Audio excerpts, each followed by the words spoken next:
नमस्कार, सुप्रभात बच्चे। आज की हिंदी पाठशाला में मैं आपको क्षितिज भाग 2 की कविता कन्यादान पढ़ाऊंगी, जिसके कवि हैं ऋतुराज जी। ऋतुराज जी आधुनिक काल के नई कविता के कवि हैं। नई कविता के कवि होने के कारण इनकी कविता में जो भावनाएं हैं वो बिल्कुल नूतन हैं। वे अंतिम पंक्ति में कविता कहते हैं कि लड़की होना पर लड़की की तरह दिखाई न देना। ये कितना खूबसूरत है इसमें भाव जो हम देखते हैं। हमारे जो आधुनिक काल का द्वितीय चरण है द्विवेदी युग, जिसमें मैथिली गुप्त जी कहते हैं कि अबला जीवन हाय तुम्हारी यही कहानी, आंचल में है दूध आंखों में पानी। तो वहां पर नारी एक ऐसे प्रतिमान में गढ़ दी जाती है कि नारी क्या है? नारी अबला है, नारी करुणामयी है और नारी में ममता है। बस नारी इसी बंधन में बंध कर रह गई है। लेकिन नहीं, उसके बाद छायावाद युग में जब हम देखते हैं तो निराला जी कहते हैं कि तोड़ो तोड़ो कारा पत्थर की, फिर से निकलो गंगाजल धारा। कवि का इशारा है गंगाजल धारा। वो समाज की लड़कियों को कहते हैं, नारियों को कहते हैं कि तुम्हें अब इस बंधन से आगे बढ़ना है। इस बंधन, जो बंधन पत्थर की तरह तुम्हें घेर कर कारागार की तरह तुम्हें अंदर रखे हुए है, अब उस कारागार को जो वज्र की तरह मजबूत है उसको तोड़ो और गंगा जल तुम हो, पवित्र गंगा जल की तरह तुम हो और प्रवाहित हो जाओ, अपने स्वच्छंद धारा से बहो। तो देखते हैं छायावाद में इतना परिवर्तन। अब नई कविता में देखिए ऋतुराज जी ने कहा है कि लड़की होना पर लड़की की तरह दिखाई मत देना। बहुत ही अच्छी पंक्ति है बच्चे, यह पंक्ति परीक्षा के लिए बहुत ही उपयोगी है। तो हम देखते हैं कि ऋतुराज कवि कैसे कन्यादान कविता में अपने भावों को व्यक्त किए हैं। तो सबसे पहले तो बच्चे कन्यादान का अर्थ समझें। कन्यादान का मतलब क्या होता है? शादी में, लड़की की शादी में एक रस्म होती है जिसमें लड़की को माँ बाप होने वाले भावी पति के हाथ में दान कर देते हैं। तो बच्चे कितनी बहुत ही बेकार ये रस्म है, जिसमें लड़की जिसको पाल पोस कर माँ इतना बड़ा करता है उसे इस प्रकार से दान कर देना जैसे कोई चीज है, कोई वस्तु है जिसको हम दान कर रहे हैं। यह मनुष्य है, इसको कैसे दान किया जा सकता है? और वह भी अपने हृदय के खून से सींच सींच कर जिसको बड़ा किया है, उसको दान में देते समय माँ बाप का कलेजा कितना फटता होगा, यह उस समय जो माँ बाप होते हैं उनको पता चलता होगा बच्चे।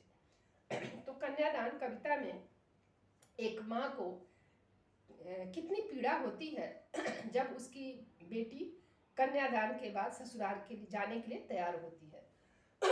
वह कहती है कि तुम लड़की हो ना, लेकिन लड़की की तरह दिखाई मत देना। वो ऐसा क्यों कहती है? वो इसलिए कहती है क्योंकि वो ससुराल में आई और लड़की होने का जो एक मुलम्मा था, लड़की होने का जो एक फ्रेम बना दिया गया था कि लड़की का मतलब है ममता, कोमलता और शिष्टता, ये सब उसमें होने चाहिए। लड़के चाहे जितने उदंड हो, लड़कियों में ये सब गुण होने चाहिए। तो बच्चे इस तरह से बनकर लड़की की माँ जो कष्ट भोगी है, वो अब नहीं चाहती है कि हमारी लड़की ससुराल जाकर इस तरह से बने। अब वो लड़की होने का जो एक बंधन बना दिया गया है, एक जो प्रतिमान गढ़ दिया गया है, उस गढ़ को मिटा देना चाहिए। माँ का कहना है कि तुम लड़की रहो लेकिन लड़की की तरह दिखाई मत दो, यानी अपने मन को मजबूत करो, कड़ा करो, समाज से लड़ने की कोशिश करो। तुम्हें बहुत सारी कठिनाइयां आएंगी और उन कठिनाइयों को वो अंतिम पूंजी के रूप में अपनी बेटी को कन्यादान के बाद बताती है। अब देखते हैं कविता बच्चे। कितना प्रामाणिक था उसका दुख, लड़की को दान में देते वक्त जैसे वही उसकी अंतिम पूंजी हो। बच्चे, लड़की की शादी में माँ बाप अपनी सारी शक्ति लगा देते हैं। उनके पास जो भी धन होता है वे अपनी लड़की की शादी में लगा देते हैं, बल्कि अगर संतोष नहीं होता है तो और कर्ज भी ले लेते हैं लड़की की शादी में। तो यहाँ तक तो शादी की बात हुई, कन्यादान हुआ। अब जब लड़की जाने लगती है तो माँ के पास अब क्या बचा हुआ है? उसका अनुभव, उसने जो दुख भोगा है ससुराल में, वह उसके पास बचा हुआ है। वह सोचती है कि मैं क्यों न इसको अपनी लड़की को बता कर दे दूं, उसको समझा दूं कि ससुराल क्या चीज है। अब देखिए कितना प्रामाणिक था उसका दुख। किसका? माँ का दुख प्रामाणिक कहता है कवि। क्यों प्रामाणिक कहता है? क्योंकि माँ ने ससुराल में रहते हुए जितना दुख भोगा है वो सब खुद भुक्त भोगी है, इसलिए वो प्रमाणिक है। उसको सिद्ध करने के लिए कोई प्रमाण की आवश्यकता नहीं है। वो सब कुछ देख चुकी है, भुगत चुकी है, उसकी भोगी हुई घटनाएं हैं, इसलिए वो सब कुछ जानती है और वो चाहती है कि अपनी बेटी को सारा कुछ बता दो। कितना प्रामाणिक था उसका दुख, माँ का दुख कितना प्रामाणिक था। कवि कहता है कि उसमें कोई भावुकता नहीं थी, कोई कल्पना नहीं थी, वह मुख्य रूप से प्रामाणिक दुख था। लड़की को दान में देते वक्त जैसे वही उसकी अंतिम पूंजी हो। अब सब कुछ दे चुकी है माँ, उसे देने के बाद अभी भी संतोष नहीं हुआ है। अब उसके पास जो शिक्षा बची हुई है, जो अनुभूति उसके पास बची हुई है ससुराल में रहने के बाद, तो वह भी उसको दे देना चाहती है अंतिम पूंजी की तरह। लड़की माँ के बहुत समीप रहती है, माँ और बेटी का संबंध, सुख दुख में माँ बेटी एक साथ रहती थी, लेकिन अब जब चली जा रही है तो माँ को बहुत बिछोह होता है, दुख होता है, और वह चाहती है कि हमारी बेटी जैसे मायके में सुख से रही वैसे ससुराल में जब जाएगी तो इतना सुख तो नहीं मिलेगा, लेकिन इसके लिए उसे मजबूत होना पड़ेगा। तो वह कहती है, समझाती है, लड़की अभी सयानी नहीं थी, अभी इतनी भोली सरल थी कि उसे सुख का आभास तो था लेकिन दुख बाँचना नहीं आता था। लड़की अभी सयानी नहीं थी, सयानी का मतलब चतुर, समझदार, होशियार, दुनिया की जो बातें थी, सच्चाई थी, उससे वो लड़की परिचित नहीं थी। लड़की अभी सयानी नहीं थी, अभी इतनी भोली सरल थी, वह भोली भाली थी, सरल थी कि उसे सुख का आभास तो होता था। मायके में हर समय उसके माँ बाप उसके सुख के लिए चिंतित रहते थे और जब कभी कुछ मांगा उसे दे दिया करते थे, इसलिए उसे सुख का आभास तो मायके में हुआ, माँ के पास हुआ, लेकिन दुख बाँचना नहीं आता था। अभी तक दुख उसे नहीं मिला था, उसे समझ में ही नहीं आता कि दुख होता क्या है, इसलिए वो दुख बाँचेगी कैसे। बाँचना माने कहना, बताना, तो वो दुख कैसे बाँचेगी। पाठिका थी वह धुंधले प्रकाश की। फिर आगे कवि कहता है कि वह सुख में तो रही है लेकिन समाज के, परिवेश के कुछ बातों को वह सुनती है, लेकिन कैसे, जैसे धुंधले प्रकाश में हम किसी चीज को पढ़ते हैं तो स्पष्ट नहीं दिखाई देता, उसी प्रकार से वह भोली भाली लड़की शादी के वक्त तक वह इतनी चतुर नहीं थी, इतनी समझदार नहीं थी कि दुनिया की सच्चाई से वो परिचित हो। तो यहाँ पर कवि कहता है कि पाठिका थी वह धुंधले प्रकाश की। धुंधले प्रकाश में जैसे कुछ अस्पष्ट रहती है चीजें, उसी प्रकार से उसके जीवन में अभी ऐसी कोई घटनाएं नहीं आई थी जिससे वो कभी दुख का सामना करना पड़े उसे। लेकिन आसपास में जो घटनाएं घटती थी रोजमर्रा की जिंदगी में, उसने सुना था लेकिन उसको भोगा नहीं था, इसलिए वो धुंधले प्रकाश की तरह दिखाई दे रहा था, कुछ तुकों और कुछ लयबद्ध पंक्तियों की।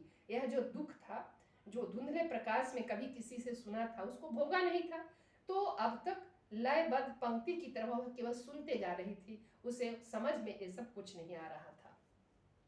माँ ने कहा, पानी में झांक कर अपने चेहरे पर मत रिझना। माँ ने कहा था, पानी में झांक कर अपने चेहरे पर मत रिझना।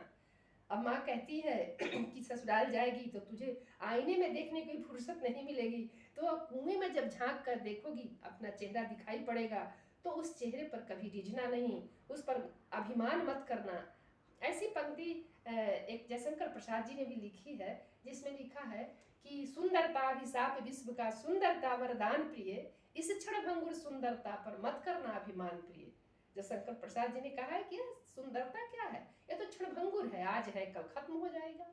यह सुंदरता टिकने वाली नहीं है, यह आज है और कल खत्म होने वाली ही है, क्योंकि जब तक जवानी है तब तक सौंदर्य है। इसलिए माँ भी कहती है कि तुम्हारा सौंदर्य जो है उस पर तुम रिझ कर बेवकूफों की तरह मत बंध जाना।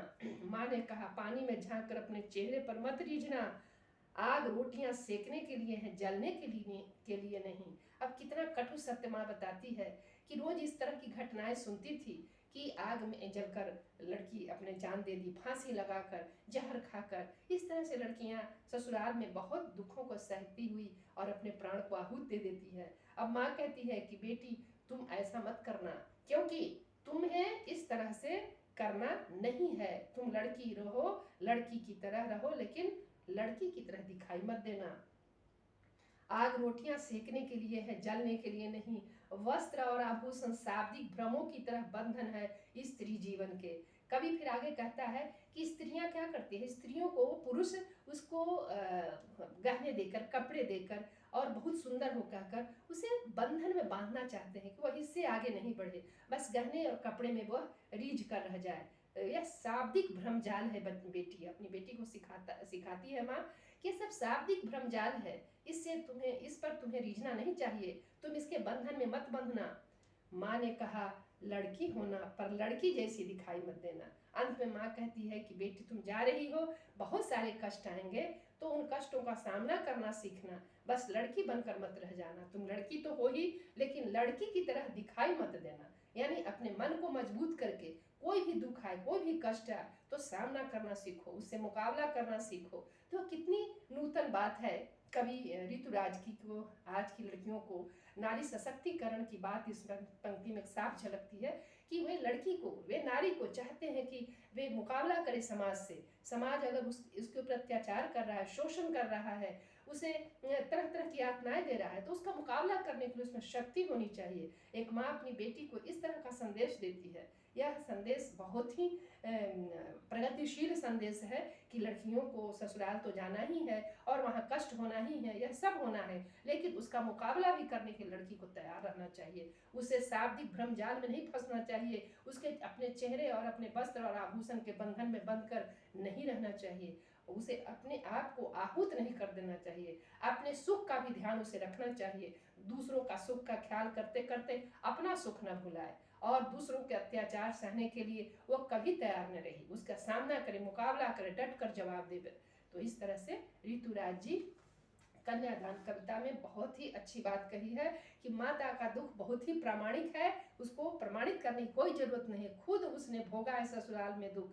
और अंतिम पंक्ति में कहते हैं कि लड़की होना पर लड़की जैसी दिखाई मत देना। बच्चे कितनी सटीक पंक्तियां हैं अंतिम में जो ऋतुराज कवि जी ने कही, इस कविता में कहने की कोशिश की है, वो बहुत ही सुंदर पंक्ति है। कितनी नारी सशक्ति पर कितना जोड़ है इस पंक्ति में। बच्ची तुम जाओ ससुराल, दुख भोगो, लेकिन दुख का सामना डट कर करो। तो इस तरह से बच्चे आज ऋतुराज की कविता कन्यादान समाप्त हो गई। अगले वीडियो में फिर मैं दूसरा विषय पर आऊँगी। धन्यवाद बच्चे।